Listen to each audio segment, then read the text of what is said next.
What?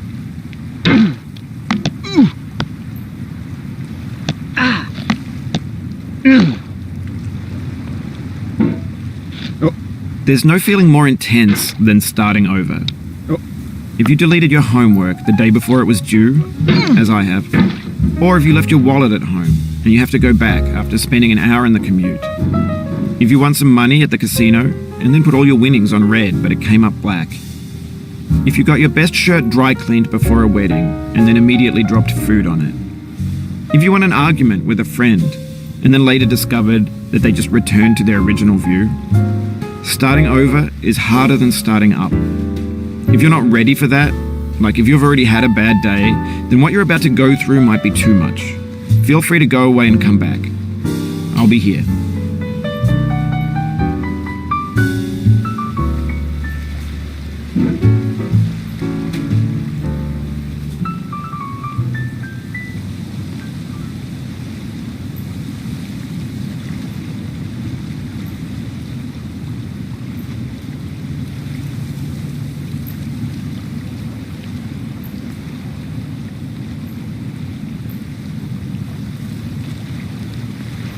Alright, thanks for coming with me on this trip.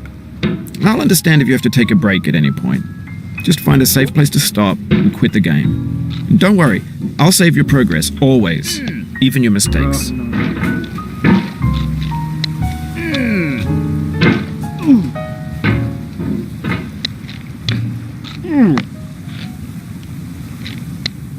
This game is a homage to a free game that came out in 2002, titled Sexy Hiking. The author of that game was Jazuo, a mysterious Czech designer who was known at the time as the father of B games. And B games are rough assemblages of found objects. Designers slap them together very quickly and freely, and they're often too rough and unfriendly to gain much of a following. They're built more for the joy of building them than as polished products.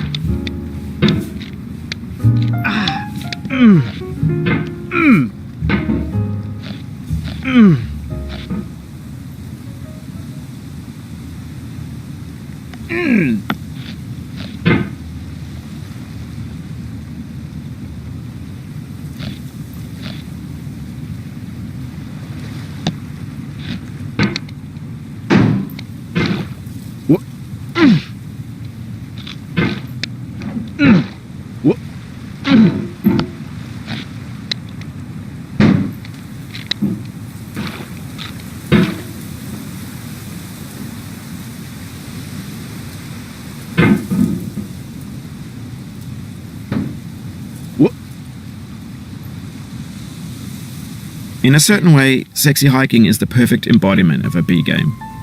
It's built almost entirely out of found and recycled parts, and it's one of the most unusual and unfriendly games of its time. In it, your task is simply to drag yourself up a mountain with a hammer. And that act of climbing, in the digital world or in real life, has certain essential properties that give the game its flavor. No amount of forward progress is guaranteed. Some cliffs are too sheer or too slippery. And the player is constantly, unremittingly in danger of falling and losing everything. Anyway, when you start Sexy Hiking, you're standing next to this dead tree that blocks the way to the entire rest of the game. It might take you an hour to get over that tree. A lot of people never got past it. You prod and you poke at it, exploring the limits of your reach and your strength, trying to find a way up and over. And there's a sense of truth in that lack of compromise.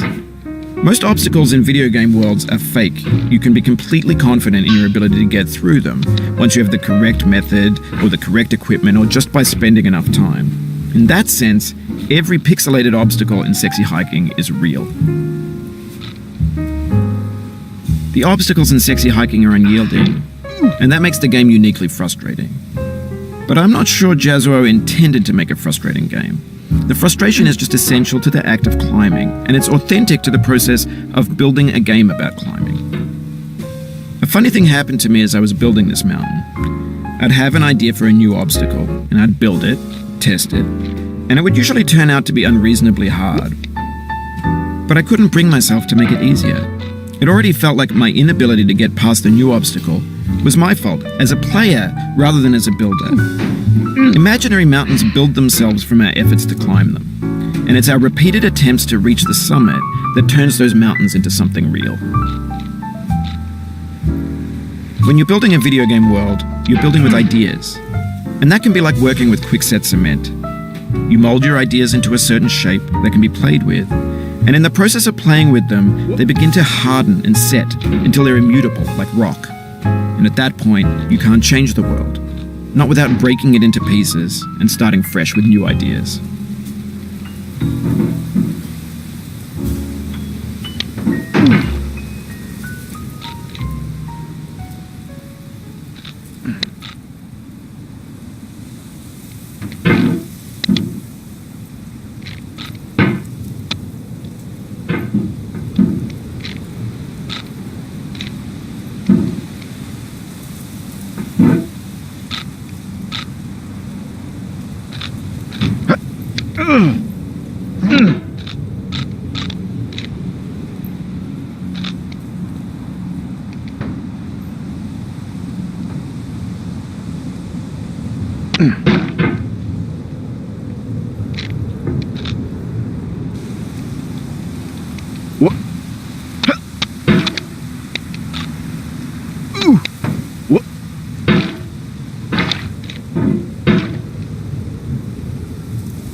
For years now, people have been predicting that games would soon be made out of prefabricated objects, bought in a store and assembled into a world.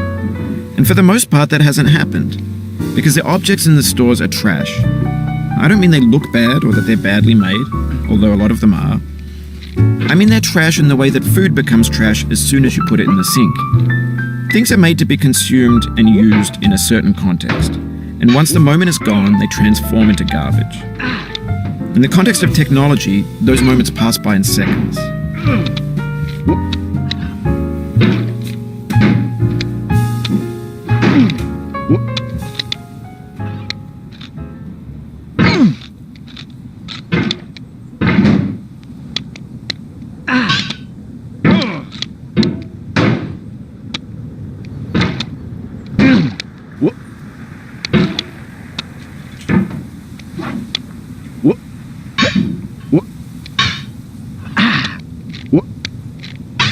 Over time, we've poured more and more refuse into this vast digital landfill that we call the internet.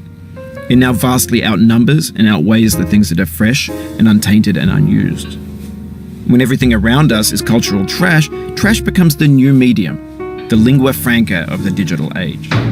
You can build culture out of trash, but only trash culture. B games, B movies, B music, B philosophy. Maybe this is what digital culture is. A monstrous mountain of trash, the ash heap of creativity's fountain. A landfill with everything we ever thought of in it. Grand, infinite, and unsorted.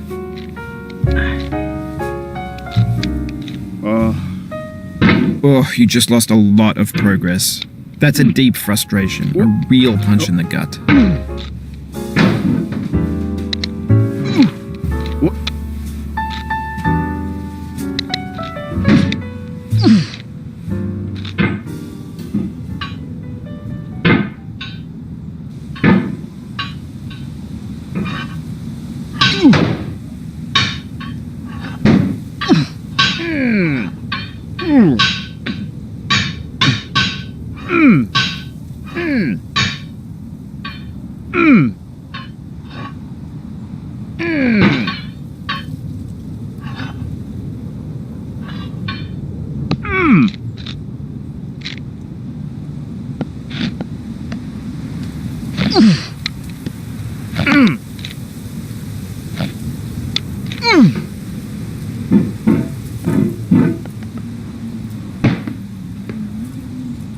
There's 3D models of breakfast, Gen X's fanfic novels, scan magazines, green screen Shia LaBeouf, banned snuff scenes on LiveLeak. Facebook's got lifelike bots with unbranded adverts and candid shots of Kanye and Taylor Swift mashups, car crash epic failed GIFs, Russian dashcam vids, discussions of McRibs, discarded, forgotten, unrecycled, muddled, rotten, untitled.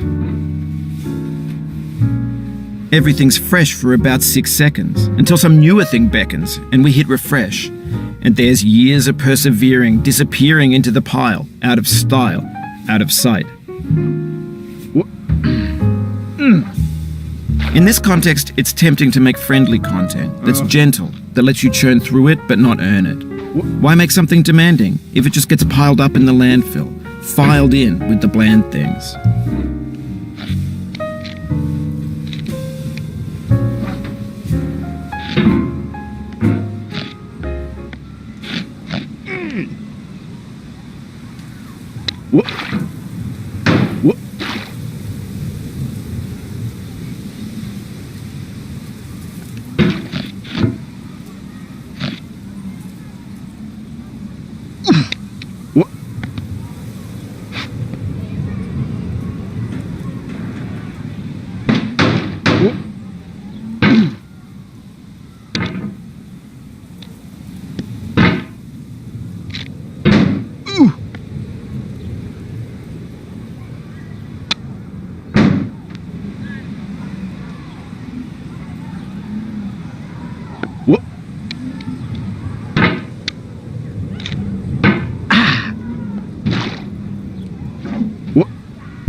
Oof, sorry about that.